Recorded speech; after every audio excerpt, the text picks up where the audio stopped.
Hello everyone, my name is Angelo.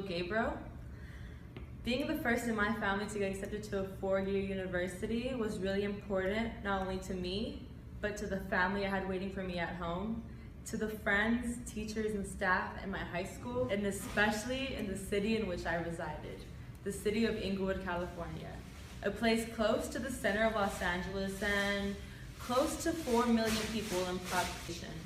A place where I gained my sense of independence, as well as the place where I created the idea that I could handle a small town like Chico.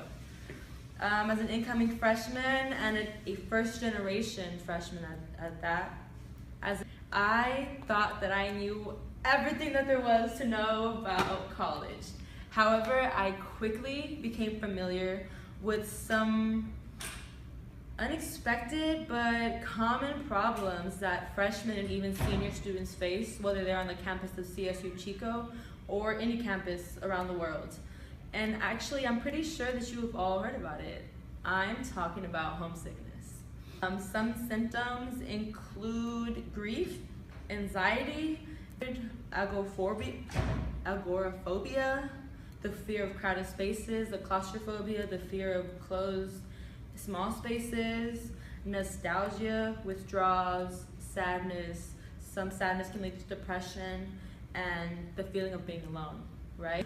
For the last year in my high school career, all that me and my friends could talk about was how desperately we wanted to go away to college, right? I thought that attending a school far away would somehow make me forget about all the problems I had back home. So I'm sure you can all imagine how unexpected and shocked I was when I began to feel the effects of homesickness and culture shock, which only seemed to assist my homesickness. I felt grief, one of the symptoms that I mentioned earlier. Grief because after 18 years of wanting this, I finally earned an education in a home here at CSU Chico, but I couldn't handle it. I mean, I felt like a kid who lost their mom in a grocery store. Actually, I felt like a kid who lost their mom in a mall. There were thousands of kids walking around me, walking to the same class, sitting next to me, and probably feeling the exact same way that I felt, but I still felt isolated. I was still too scared to talk to these people. I felt like I couldn't connect to them. I mean, imagine blurting out to the person right next to you, like, I miss my mom and I want to go home so bad and I hate it here. Like, they would probably think I was crazy. They'd probably walk away from me and never speak to me again, right? The last thing that I wanted to do was burden someone, but it wasn't that simple. I was afraid to be misunderstood, but more importantly, I was probably afraid to be understood. I was afraid for people to see how weak I was on the inside. Because of this, I spent a lot of time dealing with these emotions by myself. I was thinking about the people and the places that I missed back home. I was so used to the city and the people there that these people and places became the only people and places I was comfortable with. In the midst of this attempt to hide my feelings, I basically isolated myself, and furthermore, I was harming myself because I was craving the feeling of nostalgia. I was craving feeling like I was back home. And for the first time, I felt alone. I literally knew no one. I was extremely emotional and unstable because of it. I spent so much time distracted by these mournful memories and people that eventually these symptoms started to affect my school. So basically, I let homesickness affect my future. I kind of thought my life was over, but definitely not true. And if any of you guys begin to feel this way, I want you to know one thing. I want you guys to leave with one thing, okay? And that's that even if you go through this, there's still hope, okay? It's gonna be okay, and I'm gonna tell you how.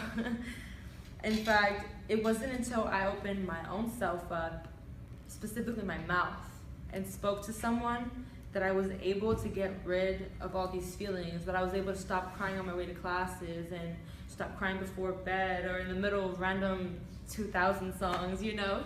I used to be angry all the time and a little bit depressive and frustrated because I needed someone to talk to.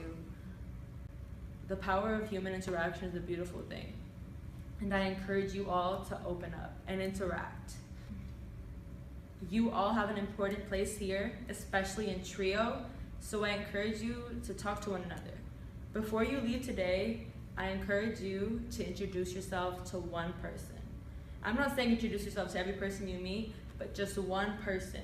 And try to make that a thing, and try to just meet one person in class tomorrow. Try to meet one person in your math class, in your English class. That simple step can take you so far.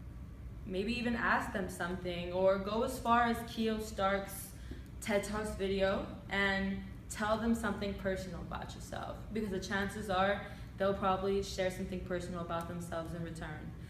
There's really nothing to be afraid of. I mean, it's almost impossible for you guys to have nothing in common. I mean, you guys are all in TRiO, you all made it to college, you're all here in Chico, and you're probably all in this room right now. And if that's too much, it's okay, because there are other resources. Try the counseling center. We have some of the most beautiful and amazing people there who want to listen to what's going on, you know? Try joining a team, join some classes at the rec, go visit a pet shelter, heck, even buy a pet. You can try calling your mom. I mean, I call my mom every Monday. We call them Mama Mondays. And it was crazy at first, but it actually helps. You know, set up a schedule and call your friend every Wednesday after a midterm, you know? Just these little things really can go a long way. You can even go on ascsuchico.com and find some ways to get active, get involved, join some groups. These groups will introduce you to new people, and these people have the potential to heal you, you know? The point is, there are a variety of opportunities and support systems here at CSU Chico to take advantage of them. Don't ever for a second let yourself feel alone, okay? Because that can lead to you potentially dropping out of college, and that's not what we want. We want to see you successful here, okay? So good luck, and I hope to see you soon.